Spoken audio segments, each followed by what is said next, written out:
All right, guys, live with episode 2 of Wax Talk. Little reaction from other stuff, some new releases. I think I changed your mind finally, pro debut. But why don't we start with why I was right? Let's do that. That's all. Yeah, let's always start with stroking the ego. I Make like me it. look smart.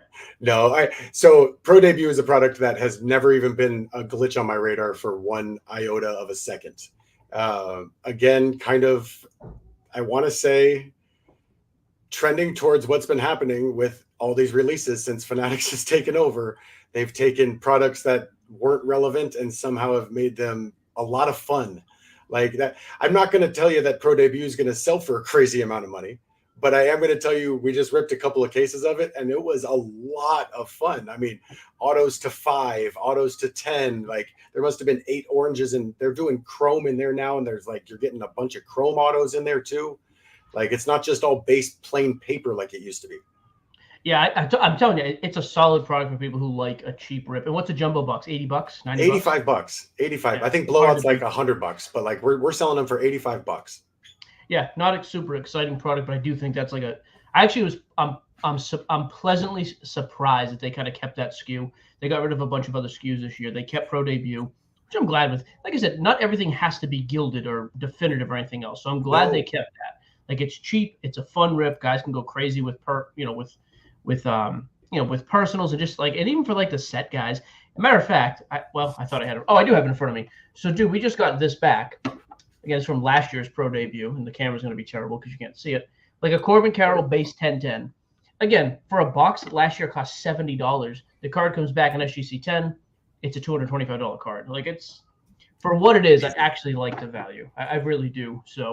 So yeah, I'm glad to see pro debut get some love. I am curious though. We were kind of opposite ends of the spectrum. I think you were super high on Gilded. I was kind of on Gilded pre-release. You've done 10 cases of it now. Where are you at?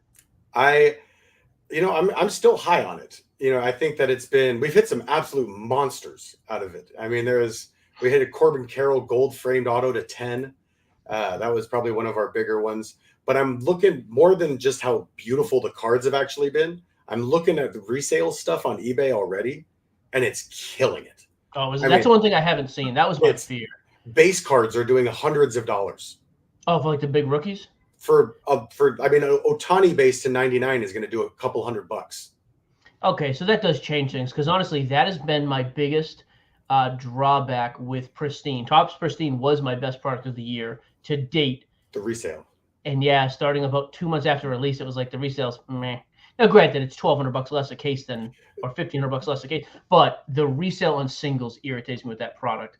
Gilded, and then you know what else I haven't seen actually? Is I have not seen any cut autos yet. Hardly No. any. I've been searching on eBay every day since we started breaking it, every day, and not one has surfaced yet, which has made me very hopeful for the last 2 cases that I've got here. So you've got 2 left. I've got 3 left here. Yeah, I'm gonna Yeah. start doing some cheap stuff. I saw some guys doing player breaks with it too. I don't mind player breaks for that. But I don't know. PYT seem like they're going pretty smooth for most people. So Yeah. The player breaks get really expensive when you start talking about some of those top 5 guys. You're spending $1,000 to chase somebody in 4 cases, and I'll tell you what, we've ripped almost 10, and I've only seen 1 or 2 of each top guy. That could be rough. yeah, it's not great. Okay, so Uh, you're still high on that. You're high on pro debut. That's good. I'm glad to hear that about pro debut. I knew it'd be kind of a yeah, boring rip, but I do like it. it's so not me to be rah on 2 products back to back that are so many products back to back that has come out. I'm usually the one that's poo pooing it, but I'll say it every time we talk. Like it's a trend I'm noticing. Fanatics is doing good things, like with the cards. They're doing. I mean, we can all have feelings about what's going on with the hobby, but the products are getting better. Like that's I like it. Like I like to see it. Like it makes it fun for. I mean, frankly, for somebody like me who does this for a living, right? Like if I have to open pro debut, like 2 years ago, I would have rather clawed my eyeballs out. This year, Is I'm that having a first lot time? of fun. Is it your first time ripping it? Yes. Okay, I was wondering if you did any last year. I know I No, did. you couldn't pay me to do it. Like those are the ones that from our alligator from Peach State, I would just say, yeah, give it to Mike. Yeah, and I used to just rip them like maniac and just grade the singles, like rip I, them all and just grade it all. So this year, and the product looks very nice this year. I will say, like it looks great. I am glad to hear that. Tier 1 baseball is this week. This is the new release coming up this upcoming Wednesday. 225 a box. If I'm not mistaken, these are 16 box cases. I need to confirm that, but I think that's the case. I don't know. We got like 15 of them sitting behind me. Hold on. Oh, you already got them. Yeah, they're 12. They came in on Wednesday. They're 12 box cases. 12 box case. Okay. So you're talking what? A little under $3,000 a case to rip. Yep. I am curious what they do. I mean, at this point, there's not really a lot of mysteries with the 2023 checklist. Like we know who's going to be in it. All the rookies have been in it. The same was. I mean, I guess there's a little bit of variation with some of the vets. Like some products, Griffey signs or Jeter. Others they don't. But in general, it seems pretty. This pretty one, standard. I'm waiting to make my checklist before I see who the bat barrel or knob chases are. Yeah, which makes sense because that is a big piece of this one. There's a bunch of cut signatures, a bunch of the 101 knob, tier 1 bat knobs, tier 1 bat barrels. I also have the button relics. So yeah, I like tier 1. 225 is not a terrible price. I'm kind of middle of the road on this one too, though. Like I'm kind of like a 6, 5, 6. We'll see how it goes. I'm gonna give you a personal box rip grade and a breaking grade because I think as a personal box rip, I think it's a 3. Yeah, I'm low. Personal box grade, I'm low. I'd give it 2 or 3. PYT, I'm probably like a 6.5. Until I see the product. A couple of years ago, they did it really nice, and I was higher on it. Last year, I was kind of unimpressed. I'll stay down there with you until it get proved wrong. I'd love to get proved wrong, but I think for the price at under a $3,000 PYT, you're not going to see huge price tags on the big name teams. So to have Yankees barrel or knob chases and those things for under I don't know what it's going to be, a couple $100. I'm imagining you're going to see it. It's less than gilded. So I mean, our PYT is going to be our PYT is going to be almost $1,000 less than gilded. Like no, I bet it's going to be more than $1,000 less than gilded. Like $1,500 less than gilded. That's what I mean. For the price, the most expensive teams in gilded are $345 or something like that. So yeah, and this one too, the breakdown's nice. 2 autos, 1 relic. So you're talking 24 autos, 12 relics per. Yeah, I think breaking wise, I think it's a value. There's a lot of fluff names in those autos. There's a lot of fluff names, and really you're playing for those big chases, which is why I'm going to call it a great case break product. Because if you're going to play for those chases, 1 and 2 boxes is a lottery ticket. A full case, you gave yourself a shot at it. Yeah, and I think they did again with a jumbo patch, like basically per case, the prodigious patch auto. Yep. And then a couple like nice relics. The good thing there is some of the relics sell really, really well. So. Somebody in the comments just said the same thing. Guys, tier 1 3 years ago was great. That's what I feel like. Every now and again, it's really, really good. And then some years it's kind of eh. If it was $2,000 a case, I don't care that it's kind of meh because it's an easy price. At $2,800 to $3,000 a case, it's like, okay, it's expensive enough where I want to see some fire from it. But I also, again, the depth of this year's rookie class, like that's going to be kind of the theme with every one of these episodes. You really can't argue the depth. Like, and especially with Corbin Carroll, because Corbin's still around. Didn't they win last night? Yeah. So you're talking Corbin Carroll's still around. I didn't see what happened in the AL. Is that 3-2 Houston now? 3-2 Houston. But Josh Young making a run at the end. His pricing has come back around. Gunnar, Adley, Anthony Volpe. The 2 dudes in Boston still sell pretty well. Casas and Yoshida. Michael Harris is still a rookie in 2023 product. He's selling well. Chris Morel for the Cubs. Grissom, too, for the Braves. Who is it? Grissom. Oh, yeah, Vaughn Grissom played well. So that's what I mean. Moreno, by the way, someone just mentioned in the chat again. Yes, that is a sleeper. Yes. And then we didn't even talk about the Cardinals, Jordan Walker and Nolan Gorman, and then B-list names. I mean, at this point, Oscar Colas has no market, but if that's a consolation, the rookie class is going to bail product out this year. So in general, that's why I'm a little bit higher on this. Last year, you had 2 monsters, Wander the Pervert and J-Rod. Torque and Witt pretty good, and then it was a big drop off. O'Neill, Cruz, Suzuki. This year, and even the top end, like they're selling as good as J-Rod. It's kind of wild. Our break prices, what I'm noticing as I'm making PYTs for a lot of these products that have been coming out lately, they're very plateauish, right? Like it's not like a spike for the prices. It's not 2 or 3 teams that are holding up 30% like it did last year. Now it's it's 10 teams holding up 60% of the price or something, or higher or more. Right. You know what I mean? Like, and I think that's a big key to letting guys into full case breaks. You're going to get your team for $35 for a lot of these guys. Yeah. You know what I mean? Someone just commented. I just listed off 12 We forgot Riley Green. Like, again, pretty Yes. good rookie. That's what I mean. It's a really good class. That's actually, it's funny you say that because it's always been, that's how I've always done my PYTs. I use just simple Google Sheets. Yeah. So at the very bottom line, I'll just put, so if we have to be 3,000, I will put negative 3,000 under the list of teams. Angels on top, Yankees on bottom. I'll work my way down so that when I add them all up, I sum of 0, I fit my 3,000. I've always done, though, let me go with my big teams first and then do it. That's a nice thing. This year, like when you do that, I'll do those top, by the way, the Mets, Alvarez, Beatty, and Sanger. We didn't even talk about them. But if you go through like Yanks, Mets, Orioles, Braves, Cardinals, Diamondbacks, Red Sox. And then you throw in 2 teams that always have perennial chases in products like this. Angels. And Mariners. Oh, Angels. Right. Yeah. Because you have Ichiro, Griffey, both. But if I just do those top 10 teams, it's great because like all of a sudden I'm at like 2190.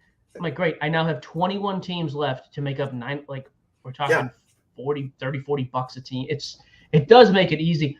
And I like it too because there's still a bunch of guys who want to collect the Twins, and it sucks for them if a product is like getting eaten up and there's no high end teams. Well, the Twins have to be $50 to cover. Right. Well, now they're like 31. Who cares?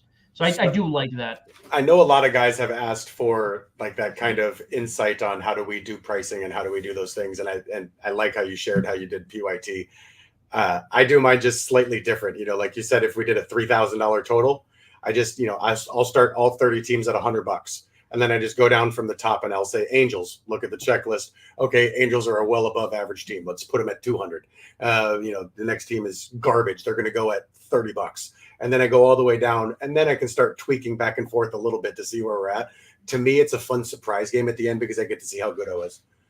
Oh, yeah, I do. And there's nothing better at the end when I make a checklist. I'm like, okay, this is decent. And then I get to the bottom, it's $3,300. I'm like, sweet, I can actually cut some stuff now, make it easier to fill. So exactly. Yeah, Joe brings up a good point too. Like, love getting a shot at a Vladdy Jr. auto and gilded for $35 to $45 a case. Exactly.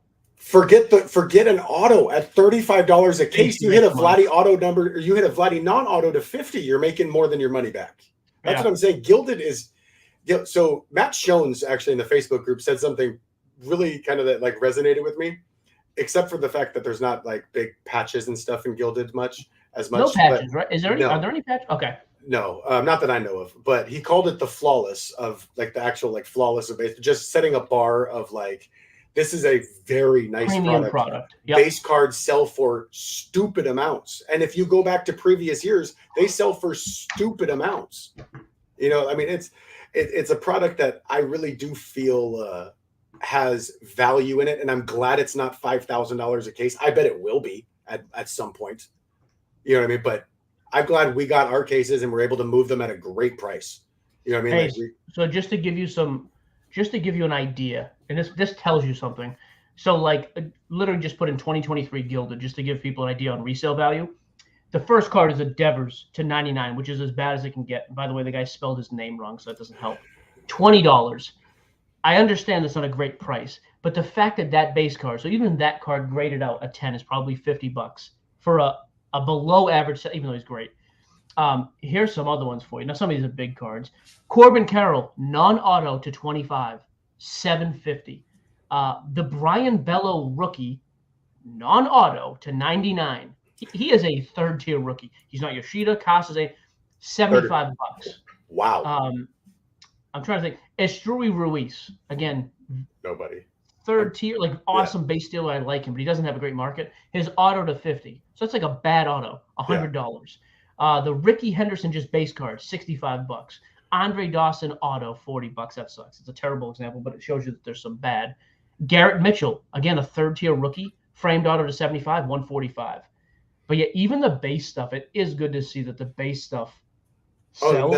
Quite frankly, I'd rather hit a good base than like a Raleigh Fingers auto. But some of these vet names are absolute horrendous. They're the Raleigh Fingers, those guys. But a lot of them, like we've pulled multiple Nolan Ryan autos, and we've pulled Mike Schmidt to 5 yesterday, like gold frame. You know what I mean? Like that. Like some of these vet names, like the Bo Jacksons, and they sell for great money. And these teams are $40, $50, and a Bo Jackson sells for $200.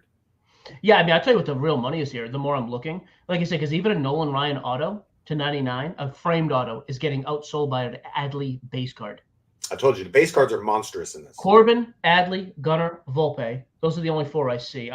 Probably the only 4 anyways. I don't think maybe Jordan Walker outsell most star autos, which is great, and that's raw pricing. By the way, I like this question. Can I ask, what would you use to grade gilded, SGC or PSA? It's a fair question. I'll be honest, like that Devers card for $20, SGC. Like anything to me that's under $100 raw, it's not even close. If it's 150 or more, I start to think. Here's the other thing too, is timing. Like if you broke this with Eddie on Wednesday and he sent it into SGC and you have it back in 11 days, that card's going to sell better in an SGC holder in 11 days than in a PSA holder in 39 days. It just is. Now, apples to apples in 3 months, PSA. That's exactly my point. People always miss my understanding. Yes, we pump them because they're a sponsor. However, it's like that. I just learned a term. I'm going to use it so I sound smart. It's that Goldilocks. Like you got to lock. It's not only what you send, but when you send it. If you're breaking this product in November, send the big stuff to PSA. It doesn't matter. But release week, if you could be the first to market, it does sell for more. It just does. Here's my rule of thumb. If something is still going to be just as relevant, if you're not getting any hype off of release or player playoffs or something like that, sure. If something will be just as relevant, which means the huge name rookies, the Gunners, the Adleys, like the Corbin Carrolls, like those are still, yes, they have playoff momentum, but they are the big rookies and they're very good players and will still be very relevant in the near future. Those ones I PSA. Sure.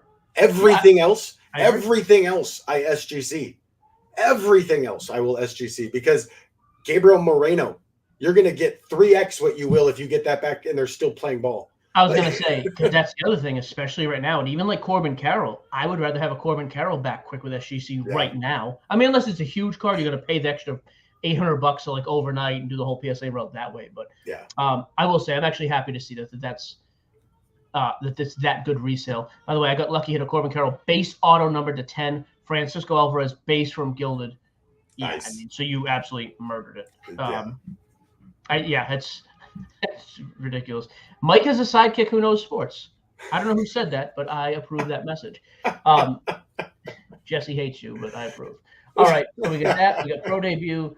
Topps Chrome updates the next one. I'm going to wrap it up. We're trying to keep these under 20 minutes. Topps Chrome update is interesting to me. There's 3 of them this year. So they're doing base, jumbo, and then Breaker's Delight, the 2 autos, the bunch of color, the refractors, all that. Me and Eddie just went absolutely nuts. Just to be straight with you guys, we ordered a handful of hobby, and we went crazy heavy on Breaker's Delight. We ordered zero jumbo. Zero. I would rather have Breaker's Delight at the same entry price than jumbo. It's a lot less cards, I understand. It's a much better rip for breakers, selfishly. No time, no sorting. But I saw what they did with Topps Chrome Breaker's Delight. It was stupid loaded. And this has Pro Debut, those auto patches in there. The debut patches. I could be wrong, but I am betting that there's a reason we spent about $50,000. I think we locked up on this product. Yeah.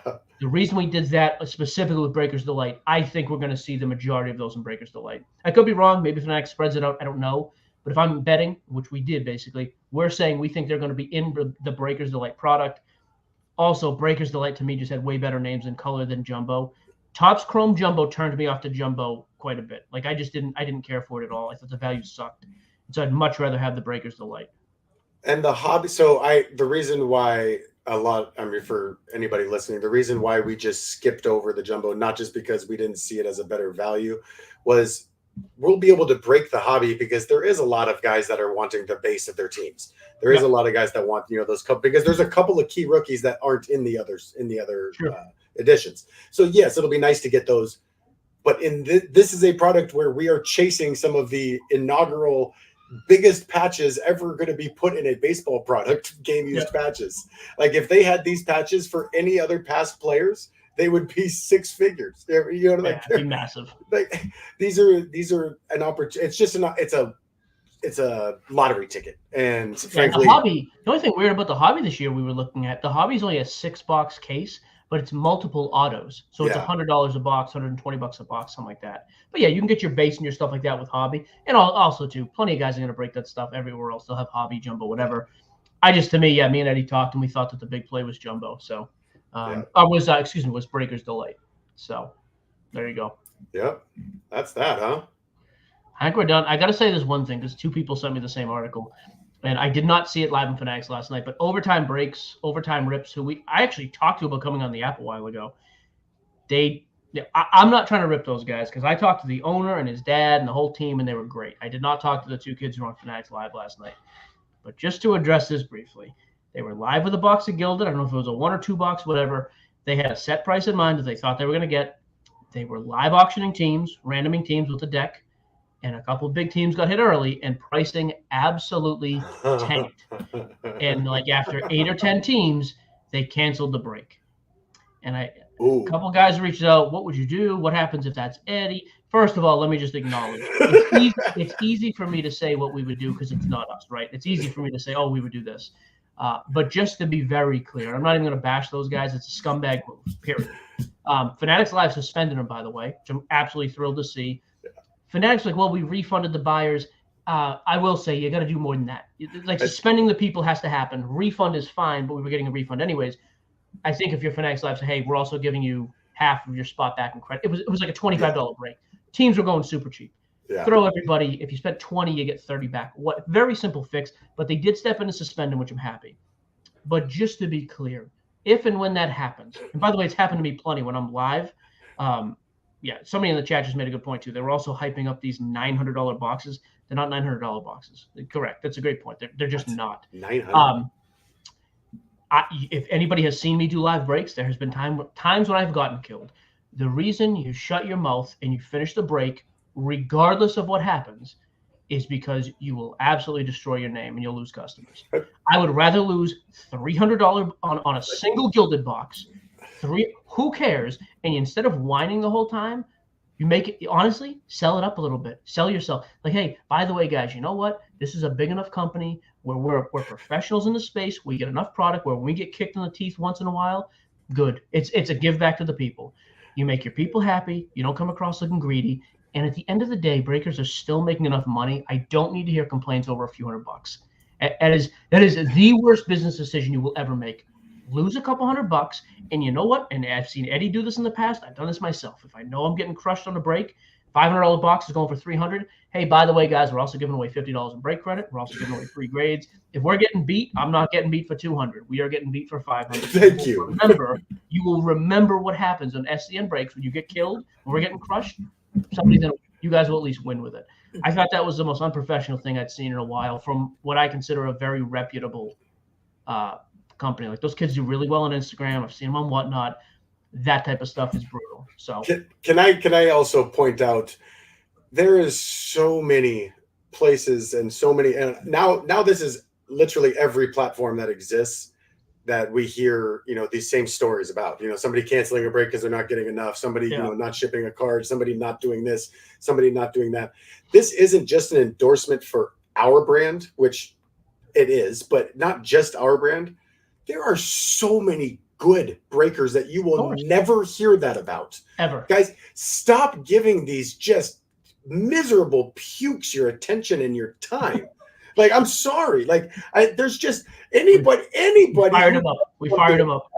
No, but anybody who does it does fire me up because we spend a great amount of mental awareness being able to recognize turning something like that into an opportunity to grow your community, not just an opportunity to get grumpy and lose customers. Yeah. It drives me absolutely bonkers. But Min Vong was here at the shop yesterday picking up that Corbin Carroll auto to 10. And we were talking about how our group, I actually think a lot of our members are tight-lipped about us because they want to keep us a good secret amongst each other, which is kind of ironic. But at the same time, there are so many good breakers out there. Like if you see something like that, hit the door and don't open it again. Yeah, and again, that's not an indictment just on those guys. I've talked to them a couple times. They were always pleasant, but as a business, the business move, that's garbage. Like that is as bad as it gets. But again, I have to say it. I was happy to see Fanatics step in like the next morning because it happened last night. Right. They tweeted out today, hey, they're gone. Or they're suspended at least. How long that takes. Do I need to see them banned completely from the platform? Probably not. It's probably an overreaction. But suspended for a weekend? Like, that's a lot of money. If you're a big breaker on that platform, you're making $5,000 to $50,000 a night in sales. Cool. You lose 3-9. I'm good with that. I was happy to see that. But anyways, that was something I at least wanted to address because we've had guys, speak up on it. So there you go. Yeah, Anything I else like from it. you? No, I like it. I'm looking forward to tier 1 next week. It's going to be a lot of fun. We have a couple of cases of Gilded left, and then you're up with all of your stuff. So we So got pre-filling tier 1 starting Monday. PYTs Monday. for the most part. Yeah, for the most part. That's if I can get a hold of a checklist. I didn't make a checklist before for Gilded before it came out, even though others did. I'm gonna wait for this one too, because those high end cards are really where we're chasing. Yeah, I agree. So SCN Breaks is the name of the Facebook group.